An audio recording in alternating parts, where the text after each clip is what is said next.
Great morning my dear friends. दोस्तों भूपेश आनंद एक बार फिर आ गया। Last lecture working capital management chapter number 7 F9 financial management. बेटे 7 लेक्चर्स आई हैव डिवोटेड और जनरली एक लेक्चर मैंने देखा 1 घंटे के आसपास का था। बात समय की नहीं है बेटे, बात है कि मैंने क्या आपको समझाने की सक्सेस अचीव की जो मैं समझाना चाह रहा था। The way I want to tell you that whether I am able to do that or not, that is the real test. Whether I am able to flow those concepts in your mind. क्या खाली आपने बाकी teachers जैसे ही questions किए या समझ के questions किए, वो डिफरेंस है मेरे लेक्चर को अटेंड करने के बाद। तो आप प्लीज कमेंट जरूर लिखें कि आपको क्या सच में कुछ वैल्यू एडिशन मिला इस नॉलेज से, इन 7-8 लेक्चर्स की सीरीज से, because I am doing, because it will give me motivation. और इन केस अगर आपको कुछ ऐसा लगा तो you can give me comment, मैं नेक्स्ट आने वाले चैप्टर्स में उसको अपडेट करके और ज्यादा बढ़िया बताऊंगा। बेटे आपके कमेंट्स मेरे लिए मोस्ट इंपॉर्टेंट है, मैं आपको बता रहा हूं। मैं बड़े सिंसियरली आपके कमेंट्स को देखता हूं। आप प्लीज इस वीडियो को कमेंट को जरूर बताएं। पूरे 5-6-7 लेक्चर्स का आप मुझे हिस्ट्री बताएं कि आपको क्या अच्छा लगा, क्या कंसेप्ट क्लियर हुए, पहले क्या था अब क्या समझ आया, और ज्यादा क्लैरिटी कहां मिली। बेटे आई विल बी एनरिच्ड, मैं नाचना शुरू कर दूंगा अगर आपने मुझे बता दिया तो। और जब मैं पढ़ा रहा होता हूं ना बेटे, चाहे मैं नाचता हूं, चाहे मैं डांस करता हूं, मैं तेज आवाज में बोलता हूं, कोई बात नहीं, मैं अपने में नहीं होता बेटे। उस समय मेरे को ये रहता है कि बस आपको कुछ भी करके मैं बता दूं। तो इन्हीं बातों के साथ आज का ये जो लास्ट लेक्चर है बेटे in this working capital management lecture chapter 7 series lecture 8, we have discuss what is the meaning of working capital. And with in working capital हमने 2 बातों पे बहुत ज्यादा ध्यान दिया। एक कि operating cycle, conversion cycle, cash cycle कैसे होती है, क्या होती है, मीनिंग क्या होता है, निकालते क्यों हैं, लॉजिक्स क्या हैं, कंसेप्ट्स क्या हैं, और उसकी रिलेशनशिप क्या है। उसके बाद मैंने लास्ट 2-3 लेक्चर्स में आपको एस्टिमेशन ऑफ वर्किंग कैपिटल की बातें बताई, that how we can estimate working capital requirements.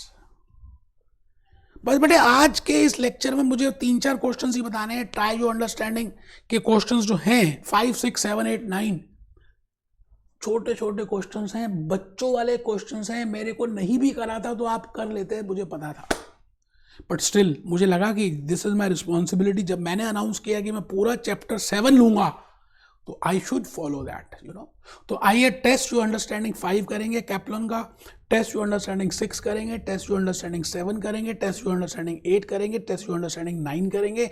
Even if you have done बेटे मेरी कुछ एक्सप्लेनेशंस को सुनना, आप बड़ा एंजॉय करेंगे और रिलेट कर पाएंगे सारे डॉट्स को। You have to connect those dots. बस जब डॉट्स कनेक्ट हो गए ना तो रिलेशनशिप आ जाएगी और आप अच्छा लगेगा आपको बनी मन। ठीक है, तो चलिए जी let start with the journey. Question number test to understanding 5 निकाल लेते हैं बेटे। पहले तो सभी बच्चे निकाल लीजिए, कैप्लन मैंने आपके सामने रख दिया है। A company has a liquidity ratio, we know that what is the meaning of a liquidity ratio. Acid test ratio, quick ratio का दूसरा नाम है लिक्विडिटी रेशो 0.5। इसका मतलब 0.5 कैसे आया होगा? Quick assets upon current liabilities का जो कोफिशिएंट होगा दैट इज 0.5। इट मींस इससे ये भी दिखता है कि अगर आपके ऊपर क्विक एसेट्स 1 लाख के हैं तो करंट लायबिलिटीज 2 लाख की हैं। It means current liabilities are double than your quick assets. The directors believe that company has to reduce its bank overdraft and have agreed to alter the company's credit terms to customers from 2 months to 1 month। ठीक है जी, बहुत बढ़िया, आराम से सोचेंगे, देखेंगे question क्या कह रहा है। देखो जी एक कंपनी है, उसकी करंट रेशो, उसकी क्विक रेशो, उसकी लिक्विडिटी रेशो 0.5 चल रही है और जो बड़ी घातक है बिकॉज बेंचमार्क इज 1। तो डायरेक्टर्स चिंतित हैं कि कहीं उनकी क्रेडिबिलिटी मार्केट वैल्यू डाउन ना हो जाए, so they want to increase the numerator. अच्छा न्यूमरेटर कैसे इंक्रीज होगा? या तो इन्वेंट्री का बैलेंस या अकाउंट रिसीवेबल्स का बैलेंस, जो आपको पैसे लेने हैं। हमने कहा भाई जल्दी से दो, अब हमारे को, हम पहले 2 महीने का उधार देते थे, अब हम 1 महीने का उधार देंगे, because you are giving us money after 2 months, now please give us money after 1 month। ठीक है, what would be the effect on the company's cash operating cycle and liquidity ratio if this change were to be achieved. ठीक है. अच्छा आप ये बताइए, आपको पता है raw material plus work in progress plus finish goods plus accounts receivables minus accounts payable is equal to operating cycle. अगर इसमें से मैं ये कह रहा हूं कि अकाउंट्स रिसीवेबल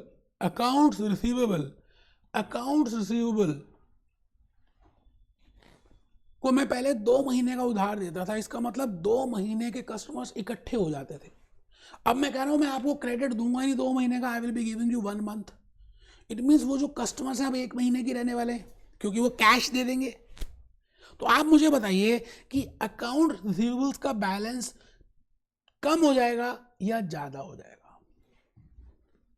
आराम से बेटे, जल्दबाजी नहीं करनी.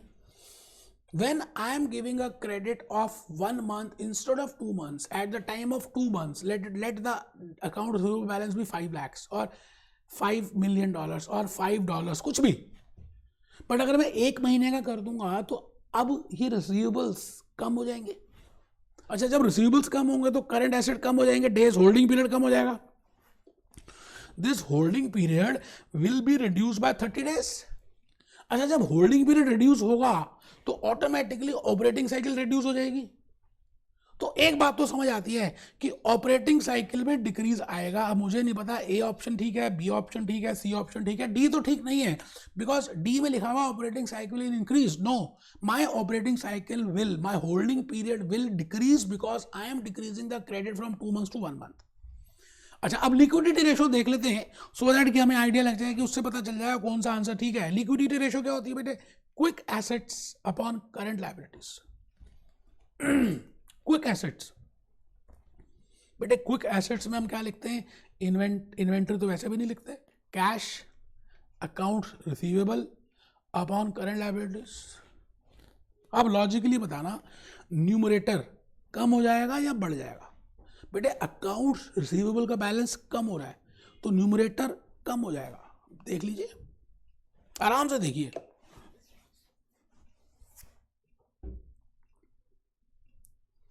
न्यूमरेटर का बैलेंस कम हो जाएगा, अल्टीमेटली कोफिशिएंट और कम हो जाएगा. इट मीन्स लिक्विडिटी रेशियो कम हो जाएगी.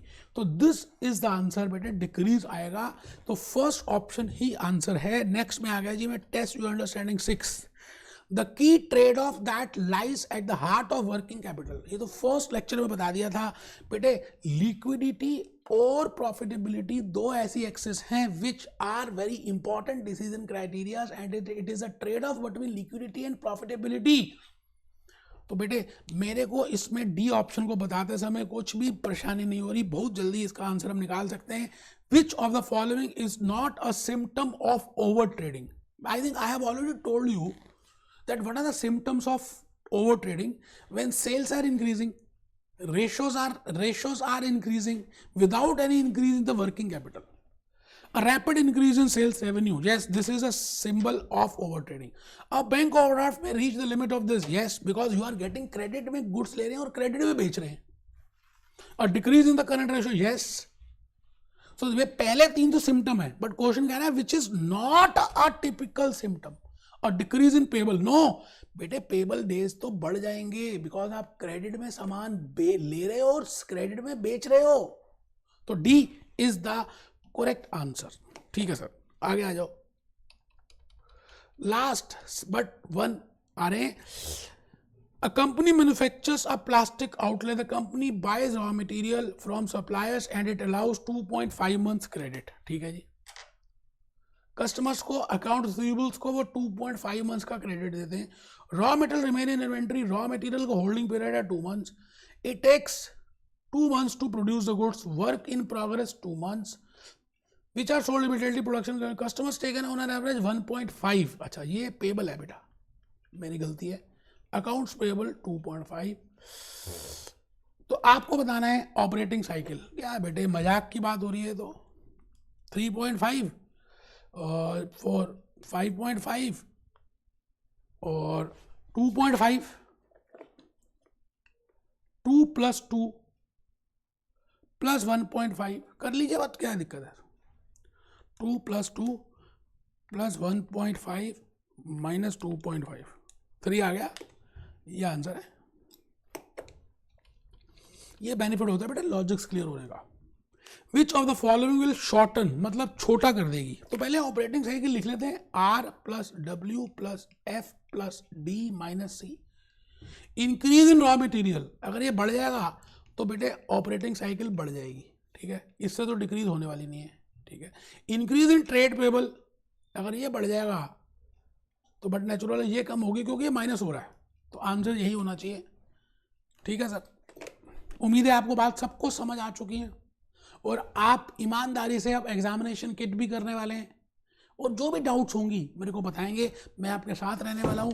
Be happy, B jolly, B cheerful.